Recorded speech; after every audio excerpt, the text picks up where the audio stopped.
Welcome, everybody, to Meet the Prof. My name is Shane Hartley. I'm joined here with my good friend, Spence Hackney. This is our podcast, Meet the Prof, where we interview Christian professors with questions we get from college students, and our goal is to encourage Christ-centered conversations on the college campus. Well, we are very privileged to have the time now an interview with Karen Liller. And Karen is at the University of South Florida. She's a distinguished university health professor, as well as the interim chair of Community Health Sciences Department. She's also director of the Activist Lab, and near to my heart, she's a host of a podcast, Advocation Change It Up. So welcome, Dr. Liller. How are you today? Well, I'm fine, and thank you so much for having me on your podcast. Well, our pleasure. So I always like to start with something that you've written on meettheprof.com. So can you tell us more about your imaginary friend as a child? Right. And I know when I saw this, I thought, oh, okay, we'll start off with my imaginary friend. But yes, when I was a child, I don't know how young I was. I can't remember not having my little imaginary friend. But all of a sudden, I just started talking to my imaginary friend when I played or when I was outside, telling them everything I was doing and things I was worried about and concerned. And I know my mom knew I had an imaginary friend. I don't think now anyone else did, except now all of you know that I had this friend. But it's kind of funny, you know, as you grow up, you think, oh, well, I'll never think of that again. But every now and then, even when you're grown up, I think, I'm going to tell my imaginary friend this. But did your friend have a name? Gosh, I just called him friend a lot of the time. Jean D for a while. I mean, I had all kind of names. I also did things like, I think I always knew I wanted to be teaching or in academia, because when I was little, and I've read other people have said this too about themselves, like I would have school with all of my dolls and all of my playthings. I would line them all up, you know, Early and I would on. say, all right, today, I hope you did your homework because we're ready to go with this or that. So, yeah, I had my imaginary friend. I had a pretty vivid imagination, I think then. It was in you early. It was. It really was, yeah. Sometimes I'd take my kids to school and, you know, we would see on the telephone wires, you know, they had the high wires, there would be birds lined across. You know, sometimes as they do, as they sit on the wires, my kids would say, oh, Mom, take a look at that. And I'd say, see, they're in school. I don't know. I said, see, they're all lined up, ready to go. I don't know where it came from. Teacher at heart. Yeah, I think so. I love it. I feel like we've covered some of this already, but do you have a most embarrassing moment in addition to the imaginary friend you'd like to share? Well, I think, you know, a most embarrassing moment, of course, as a college student, I can remember. So I am from Pittsburgh, Pennsylvania. I grew up in Canonsburg. It's about an hour outside of Pittsburgh. And I went to receive my bachelor's at West Virginia University in Morgantown, West Virginia. And beautiful, beautiful school, beautiful state. So unfortunately, though, it snows a lot, like in Pennsylvania, and it gets very cold. And we had at West Virginia, we had the mountain lair. And the mountain lair is like the student center, okay? And it's huge. And it's where you congregated, and now it's fantastic with restaurants and everything in there. But, you know, they had a large area of steps in front of this huge mountain lair. And you got to remember the mountains are in the background and everything. Well, it was winter. And of course, I went to college. I was only 17 when I started my freshman year.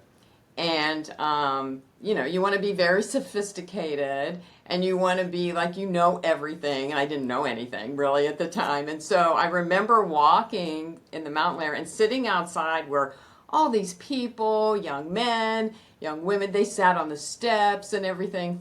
Well, I tried to look very sophisticated and like I knew everything. And I started walking and I slipped, as you do, and fell flat on my face in front of everybody sitting on those steps.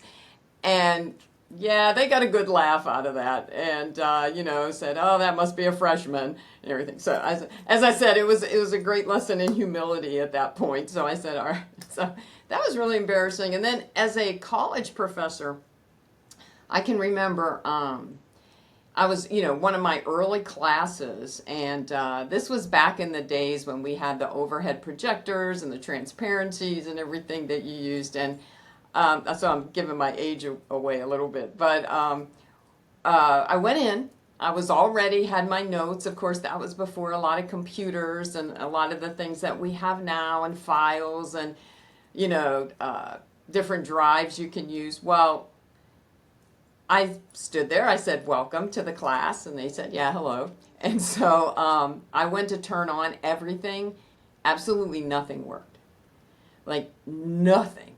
None of the projectors, there was no, that was back in the days of chalkboard. So we didn't have any of that, no marker board, no nothing. And they're just looking at me. And I said, "Well, I did so what's your name?" So we did the name thing, and I'm thinking, oh my goodness, what am I going to do here? So I literally had to leave the room, because that was also before the day when you could just automatically call and, your IT staff showed up in a heartbeat. I had to leave them sitting there. They were freshmen too, so I'm thinking, they're going to leave. So leave them and go find help. It was the most humiliating, because I was so prepared, so ready, and it just knocked me off course right there. But I came back in. It took about 20 minutes, but that was very embarrassing. So now I really double check and triple check to make sure. But still, it's happened again. Things don't work. So. Would you say that's a new faculty's nightmare? New faculty nightmare. You walk in, not only do they not listen or care what you're saying, none of your equipment works. And so, yeah, that happened. Well, you'll encourage some of our listeners who are new faculty that there is bouncing back after that. It's not the end of the world you will. Oh, you will. You will. They say professors and teachers are frustrated actors and actresses. So I think in all of us, there's a little bit of that, acting. Well, you said on meettheprof.com that you've been a Christian for as long as you can remember, Yes, which sir. is a beautiful testimony to be able to say that. Yes. When would you say was a time in your life that your faith was tested? Yeah, and as I was writing this, I said I prayed that I can make it through this without tears. So I think I will. But I'll tell you the story. It is true. I grew up in a wonderful family. Grew up Christian. It's all we knew, from the beginning. That's all I can remember about my faith, is that, basically that's how my parents were, and that's how they taught us. So I grew up in Pittsburgh, and my dad was a bank executive, and I went to Duquesne, right in Pittsburgh University, for his degree in the Stonier Graduate School of Banking. He won awards, but he was so great. He was a first generation college graduate, so it was quite the big deal. My mom was a homemaker, as they did back in those days. She later went to Bible college though, and she later taught Bible lessons, at church and in different areas. So I am one of three girls. So we had three girls in the family, and it ended up that all of us ended up in Tampa after college graduation. My dad was transferred. I moved down. My older sister moved down. They brought my younger sister because she was little at the time, and we all lived within a few miles of each other. So what that meant was our kids, who were cousins, we each had two, became best friends. So it was quite a great thing. We all were Christian. We went to church on Sunday. After church, we went out to lunch, and then we went back to my mom and dad's house, and they had a pool, and the kids swam, and we had family time, and every holiday, every event. So we were very, very close. So our family, my dad always said, God first, then family, then everything else. So that's what he lived by, and that's what he taught us. And we always taught us to be very, very, very close to our family. So life was pretty idyllic, We, of course, nobody's perfect. No family's perfect. Mm-hmm. You have your squabbles, you have your fights, but we always had a strong foundation. And you were in Tampa. In Tampa, yeah, I know. Beautiful place. Thank you. So in 2007, though, sadly, we lost my dad. He had a cerebral aneurysm, so we lost him, and he was only 77, so he wasn't very old. But so that happened. But really, what sort of shook the waters was that year my sister Lisa was diagnosed with neuroendocrine cancer. She was in her early 40s. That's a very serious cancer. And because I was a professor at that time of public health, I knew people, and we had the fantastic Moffitt Cancer Center right here, which is, I can't say enough about. They did a wonderful job. I knew people at USF Health that could help. They were fantastic. Steve Klasko, my good friend, who found us the best doctors. My older sister Cheryl is a pharmacologist, so she had her own pharmaceutical company, so she knew many people too. So we got Lisa the best help, and this was the baby of the family. And so, my mom was there all the time. I tried to go to all of her sessions and her appointments. Well, the sad story is she, as I say, went home with the Lord when she was 49. 49. Yeah, so we battled that 7 years, and it was hard. I mean, I can't tell you the hardest thing. And what you got to know about Lisa, she was a phenomenal Christian. I mean, she made me look not near her. I mean, she was so phenomenal. She was about saving people, saving people's souls. She was an accountant. She worked and everything, but she was all about her faith. Ever since I can remember. My dad said she was like an angel, on earth. And what happened was one day we were at a chemotherapy session, and the nurse said, "Oh, hey, Lisa, I really like that bracelet you got on." And being Lisa, most people would say, "Oh, thank you. I appreciate that." She said, "Oh, really?" She took it off. She goes, "It's yours." And she gave it to her. And I was like, you gave her your bracelet?" She goes, "I know. She liked it. It's fine. It's just something. It's just stuff. It's just stuff." Love it. I said, "Okay." So she gave her a bracelet. So that was her. But when we lost her, it really, your question about testing my faith, that's kind of a long way to get to it. But it really did. Because we had prayed for a miracle, a miracle, a miracle. We were strong believers, and we said, God can do anything. He can cure anybody. So why Lisa? He would want Lisa here for all the good work that she did. And when she did, when we didn't think we got our miracle, I turned away. I actually stopped going to church.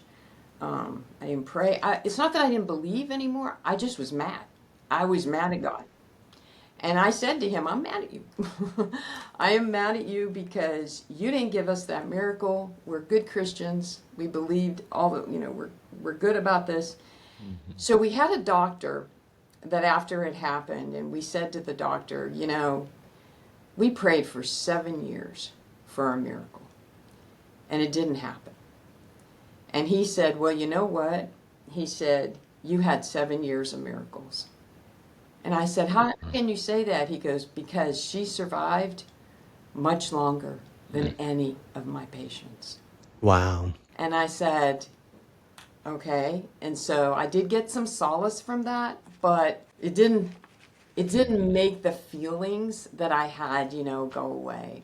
So I stopped going to church, as I said. I took my kids, but I myself really took a step back. However, what happened was, life, other things happen. Other things begin to happen in your life. And I found myself one day just saying, I got to pray again. I can't do this alone. And I did. I prayed and I said, "All right, God, I'm still kind of mad at you." It's like when you have an argument with somebody, you're still kind of mad at them. But I said, "I'm going to talk to you again. Because I got this over here, so we're just on a kind of getting back, And it took a period of time, but over time, I began to understand better about this whole episode with Lisa. And realizing that we did have miracles. We did. And just realizing all the good she did here, it's still remembered, by a lot of people. And, do I understand it fully? No. But I got my faith back. And I think God was, I picture God during that time as just patiently waiting for me, saying, well, yeah, she's mad at me, but she'll be back. And surely I did. And I often I don't try to figure it out completely anymore. Because, in our life, the book, Why Do Bad Things Happen to Good People? Yeah. I mean, life is going to be life, and these things are going to happen. But she was remarkable. And thank you so much for sharing with us about Lisa. Thank you. Heart just goes out for you and your family going through that. And what a powerful story of God's patience, that testimony you have of God patiently waiting there for you to come back. Yes, and I'm so glad. I always knew that I kind of knew that I would, but at the moment, going through a painful, I was grieving for so long. I still do. I have a psychologist friend that says, you'll continue to grieve until you cry your last tear. I haven't yet, so had my last tear. So it's it's life. Things happen to people, and I have such a hard time understanding how people get through this world without faith. I can't imagine. I can't imagine. Karen, I've heard some people say that when they have gone through some trauma and they see God bring them through to the other side, that they would look back and say, I wouldn't wish that event or that trouble on my worst enemy. And yet at the same time, I really wouldn't change it now if I could, because of how it changed me or my relationship with God. Would you say you've had a similar experience like that? Yeah, I would never, I would say that. I would say that I wish I could have learned this another way, I know. It was devastating. Of course you wish it didn't happen. However, did I learn things about myself? Completely. I learned a lot about myself and how to get back to faith once you've had something happen. I started a scholarship in Lisa's name here for work, not so much on the cancer she had, but on compassion. Because I want students to learn how to be compassionate caregivers. Because Lisa, when we would have compassionate and non-compassionate caregivers, and it meant so much to her when a caregiver showed love and concern. And that's what I wanted to take from her, for other students, to learn that, to learn how to be compassionate and how to be loving with not only the patient, but with the family. Yeah. And all of us have experienced, I think, probably interactions with the healthcare system that have not been compassionate at all, with the family or with the patient. And those that have just really stuck in her mind, and that's what she wished, that's what she wanted, that's her legacy. Thank you, Karen. You're welcome. One thing I think I'm learning about you too is that when you have been hurt as much as you have, you seem to have now a greater capacity of loving others. That this has actually fueled more compassion. Would you say so? I think it has, because when you go through something, you either come out more compassionate, like you say, or more hardened. I think you can go the other way too. I think you can become very hard and very cynical. Like, what's the point? And I'm glad that God gave me the ability to not become a cynic, and to say that, but to go, as you're saying, to be even more compassionate and understanding.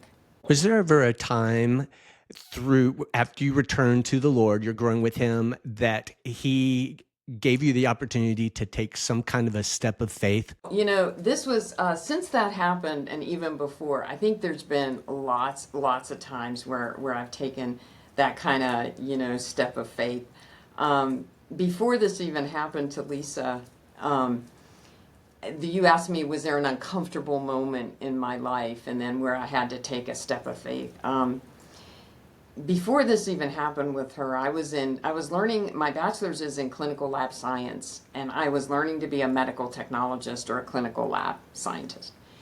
And I had really good grades in high school and everything. So I get to college, and I'm taking my first practical exam, which means you look through a scope, and I was identifying tissues. And I thought I knew this pretty well. I got this, and I didn't do well.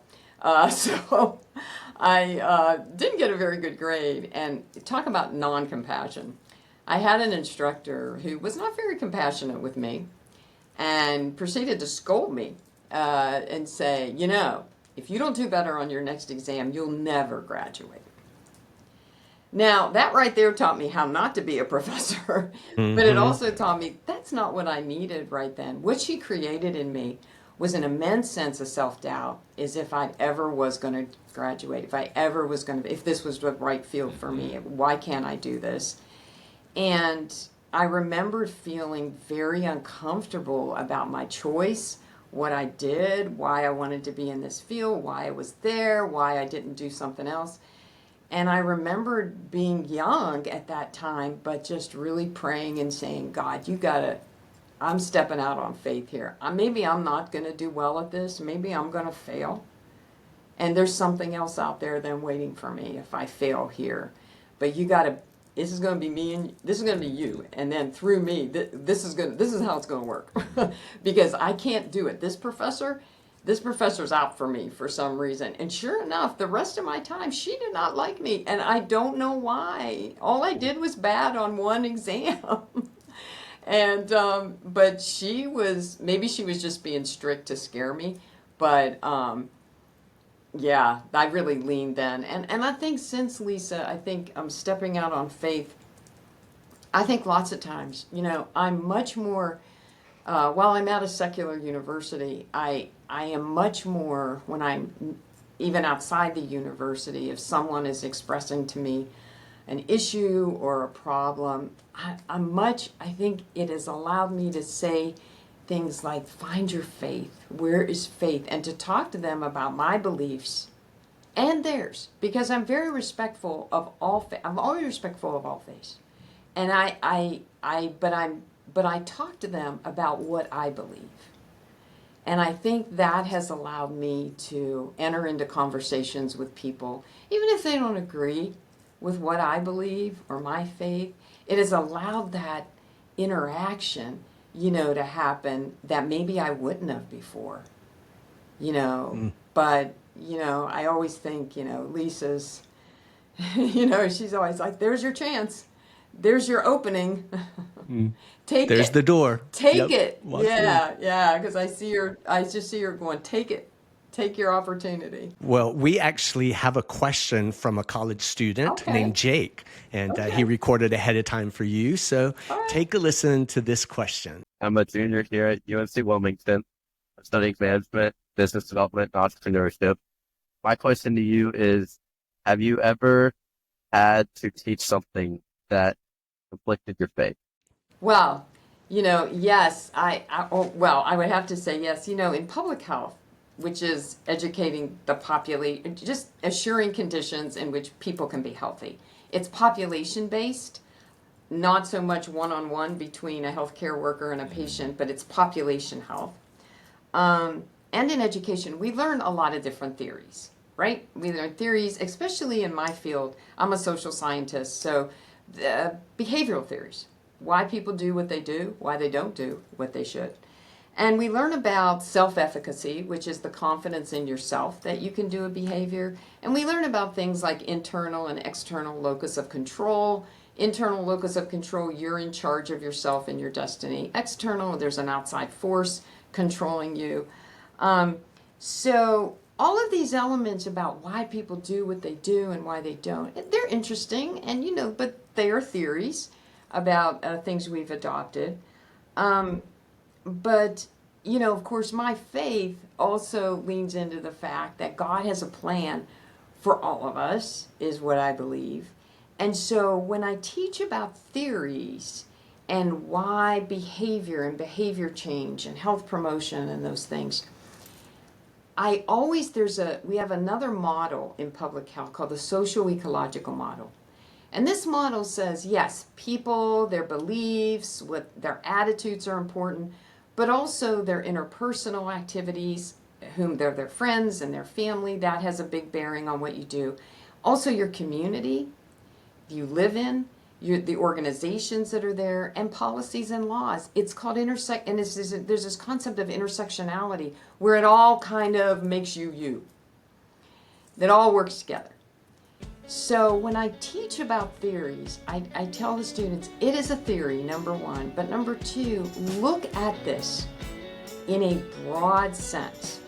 Look at this as not just the person, right? And I talk about faith and spirituality as important in the mix of who we are. And it's our interpersonal relationships, it's our church. One of the things that I talk about is communities and how churches, places of worship, are important for people. And I always wish the church could even be more involved in communities and in universities and colleges, because it's part of what we believe and who we are. And I think to look at people and to say, it's all about me, right? Our pastor, I have at Bay Hope Church here in Tampa, Pastor Matthew says, this is how humans are. He always goes like this, it's all about me, it's all about me. He said, well, it's not. And it's not.